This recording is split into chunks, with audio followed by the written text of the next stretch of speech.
Hai, selamat datang di Hobi Nonton. Channel yang membahas alur film ini yang pastinya oke banget guys. Film kali ini berjudul The Watcher. Bercerita tentang seorang wanita Amerika yang pindah ke Bukares, Rumania bersama suaminya. Dia curiga bahwa ada orang asing yang mengawasinya dari apartemen seberang yang bisa saja adalah pembunuh lokal yang memenggal kepala wanita. Film dimulai dengan sepasang suami istri berada di dalam mobil menuju tempat tujuan mereka yaitu Bukares, Rumania. Mereka melihat-lihat apartemen yang nantinya mereka tinggali. Hari pertama tinggal, Julia, nama wanita itu, tak bisa tidur. Pertama kalinya dia melihat seseorang seperti melihat ke arah apartemen mereka, tapi diabaikan saja. Setelah suaminya pergi kerja, Julia berjalan-jalan di sekitar lingkungan apartemen sambil memesan kopi menggunakan bahasa Rumania yang baru dia pelajari. Di malam hari saat sedang menunggu kedatangan suaminya, perhatian Julia teralihkan ke rumah pojok di apartemen seberang. Seseorang seperti sedang mengamati lagi. Tiba-tiba suaminya Francis pulang dan Julia memberitahu hal itu. Tapi Francis tidak bereaksi. Mereka lalu berjalan-jalan di sekitar apartemen dan menemukan keramaian. Ternyata telah terjadi pembunuhan yang korbannya seorang wanita dengan kepala terpenggal. Besoknya Julia menceritakan lagi pada suaminya bahwa setiap malam ada seorang pria yang berdiri sedang mengamati. Tapi pembicaraan itu hanyalah sekedar pembicaraan.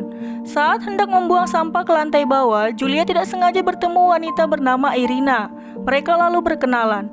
Besoknya Julia menceritakan tentang pembunuhan tempo hari. Biasanya sebelum kejadian, korban merasa seperti sedang diawasi. Julia lalu masuk ke bioskop yang cukup sunyi saat tiba-tiba seorang pria duduk tepat di belakangnya. Julia buru-buru keluar dan masuk ke supermarket. Lagi-lagi dia melihat pria yang mencurigakan. Pria itu seperti mengikutinya. Karena terlalu takut, Julia tidak sengaja memecahkan barang. Dia sembunyi melihat wanita itu mendekat. Tiba-tiba seorang karyawan supermarket mengejutkannya dari belakang. Julia pun langsung pergi. Julia menceritakan kejadian itu pada suaminya. Mereka datang ke supermarket itu meminta izin untuk mengecek CCTV. Julia menyebutkan jam saat dia datang dan ciri-ciri pria itu. Julia langsung memfoto wajah pria itu. Hari-hari Julia masih berjalan sama. Dia terlihat bosan sendirian di apartemen itu. Dia menelepon suaminya menanyai kapan pulang. Julia terkejut seseorang mengetuk pintu apartemennya. Wanita parubaya berbicara dalam bahasa Rumania yang tidak dia pahami. Irina yang baru pulang melihat mereka dan bantu mentranslate bahwa wanita parubaya itu sedang mencari kucingnya. Julia bilang dia tidak ada melihat kucing. Mereka sempat berbincang dan Irina mengajak Julia minum di rumahnya. Julia menyetujui dan mereka minum bersama. Saat sedang mengobrol, mantan pacar Irina mengetuk tapi langsung diusir. Irina bilang untuk berjaga-jaga, dia menyimpan pistol di dalam laci lemari. Balik ke kamar, Julia memeriksa lagi apakah benar ada yang sedang mengamatinya. Jadi dia coba melambaikan tangan, selang beberapa menit ternyata pria itu balas melambaikan tangan. Julia syok berat, suaminya yang baru pulang mendekatinya. Julia bercerita pria pengintai itu memang mengintainya selama ini. Jadi mereka melaporkan kejadian itu ke polisi. Polisi datang dan menanyai kronologinya. Suami Julia dan polisi itu pergi ke apartemen seberang berniat mengecek. Ketika kembali, suami Julia malah seolah memojokkan istrinya itu. Dia berkata mungkin saja Julia hanya salah paham karena terlalu stres. Julia mulai menangis, dia hanya ingin setidaknya suaminya mempercayainya. Besoknya ketika keluar rumah, Julia bertemu pria apartemen seberang. Julia mengikuti pria itu sampai ke sebuah klub penari telanjang.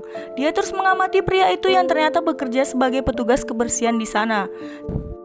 Tidak sengaja, Julia bertemu Irina di sana. Julia menceritakan pria penguntit itu dan bertanya mungkin Irina mengenalnya. Tapi Irina tidak tahu pria itu. Balik ke rumah, Julia makin stres. Dia sampai bermimpi didatangi pria pengintai. Tiba-tiba dia mendengar teriakan dari rumah Irina. Dia meminta pemilik rumah membuka pintu rumah Irina untuk sekedar mengecek. Tapi tidak ada apapun di sana. Hanya seekor kucing yang mereka pikir jadi penyebab suara itu. Usai kejadian itu, suami Julia mengajaknya untuk ikut ke pesta koktail yang diadakan kantornya. Julia menyetujui. Julia masih berusaha mencari keberadaan Irina yang tidak pulang sejak semalam. Sampai dia mendengar mantan pacar Irina datang lagi. Mereka menelpon HP Irina dan terdengar nada dering dari dalam kamar itu. Mantan Irina berpikir Irina tak mau menemuinya, jadi dia hendak pergi. Saat dicegah Julia yang meminta tolong, dia minta ditemani ke apartemen seberang. Mereka pergi ke sana.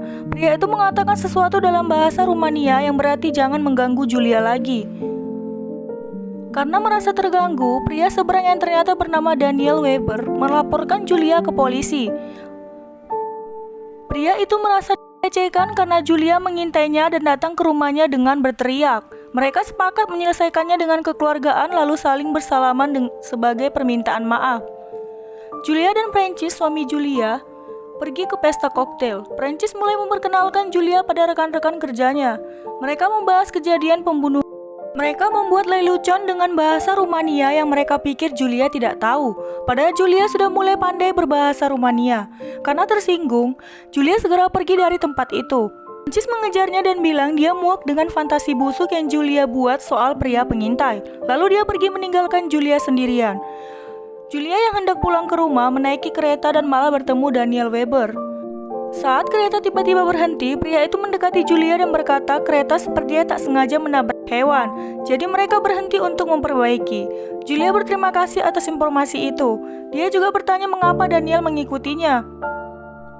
Daniel mulai bercerita dia banyak menghabiskan waktu mengurus ayahnya yang sakit.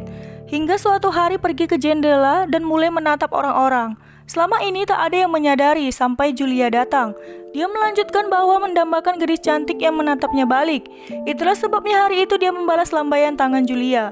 Daniel pikir Julia menyapanya. Daniel terus bicara tapi pandangan Julia hanya fokus pada plastik yang Daniel bawa. Tiba-tiba kereta berjalan lagi, Julia bergegas turun. Sampai di rumah, Julia buru-buru mengemasi barang-barangnya ke koper. Dia berniat pergi. Tapi perhatiannya teralihkan pada musik dari dalam rumah Irina. Julia mendatangi kamar itu berniat mengecek. Dibukanya pintu perlahan yang ternyata tidak terkunci.